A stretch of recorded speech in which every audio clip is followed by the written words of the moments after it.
Olá! Hoje a gente vai mergulhar numa história do Holocausto que pouca gente conhece, uma tragédia que aconteceu numa das regiões mais complexas e turbulentas do planeta.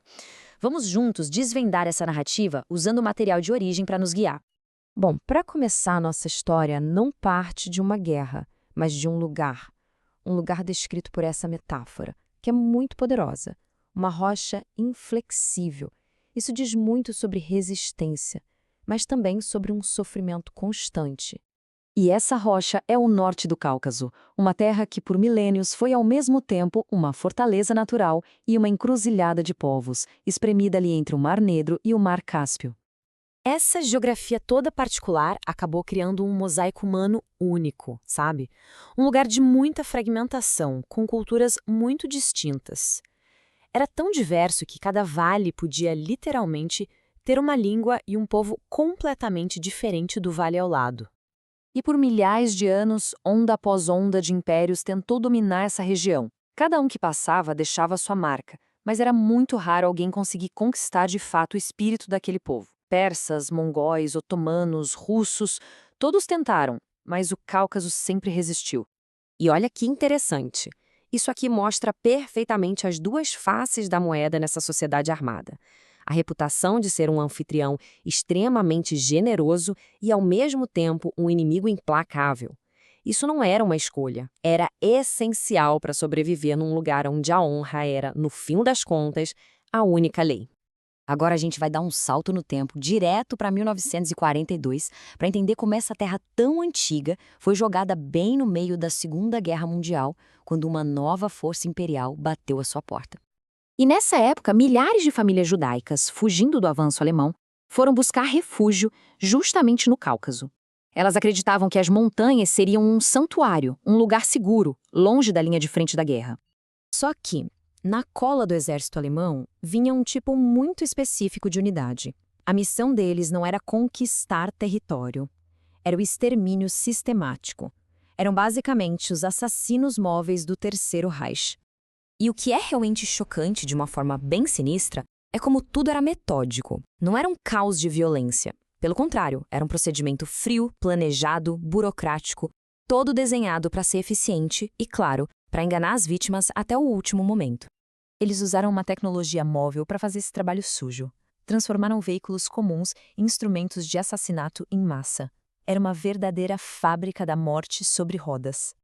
E aí está o ponto crucial. Aquele lugar que deveria ser um santuário se tornou um cemitério a céu aberto. Em questão de meses, dezenas de milhares de vidas foram apagadas, num capítulo do Holocausto que até hoje permanece quase desconhecido. Mas a história é ainda mais complexa, porque os alemães não agiram completamente sozinhos. Aquele histórico de opressão na região criou um cenário volátil, com motivações bem complicadas para alguns dos povos locais. O que aconteceu foi que alguns moradores locais se juntaram aos alemães. Eles formaram uma unidade que teve um papel direto nos assassinatos, inclusive operando as vans de gás e participando dos massacres. Mas por que alguém faria isso? Bom, os motivos eram uma mistura bem complexa de ideologia, desespero e um cálculo político. Segundo os registros da época, não se tratava de compartilhar a visão de mundo nazista, mas sim de uma reação à própria história de subjugação que eles viviam.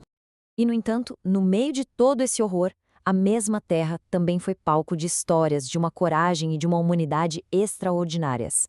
Muitas vezes, isso acontecia no mesmo lugar onde as atrocidades estavam sendo cometidas.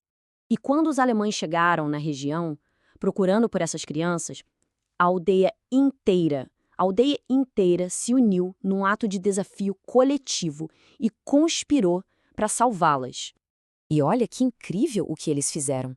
Não foi só esconder as crianças. Eles deram a elas novas vidas, novos nomes, novas famílias. Chegaram ao ponto de forjar documentos e registros oficiais para proteger cada uma delas, integrando-as como se fossem do seu próprio povo.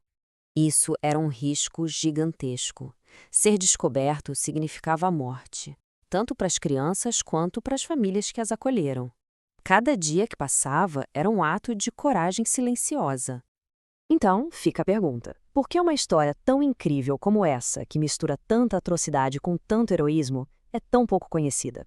Bom, a resposta está no que aconteceu logo depois da guerra, quando uma nova camada de tragédia veio e cobriu o anterior. Pois é, uma nova e terrível tragédia foi imposta à região. Essa punição coletiva acabou criando uma narrativa muito poderosa de injustiça e de vitimização, que, com o tempo, passou a dominar a memória daquele povo. E aqui a gente entende bem esse choque de narrativas. De um lado, a história oficial soviética apagou a particularidade do Holocausto, tratando as vítimas judias apenas como mais alguns cidadãos soviéticos. E do outro lado, o trauma das deportações foi tão grande que acabou ofuscando a memória do Holocausto no próprio Cáucaso. O resultado disso tudo? A região se tornou um lugar de queixas que competem entre si. Uma tragédia acabou sendo usada para justificar ou para esconder outra, criando um verdadeiro campo de batalha de memórias. E é essa questão que ecoa até hoje, nos lembrando que resgatar o passado nunca é uma coisa simples, especialmente numa terra que, como vimos, é uma rocha inflexível nas engrenagens trituradoras da história.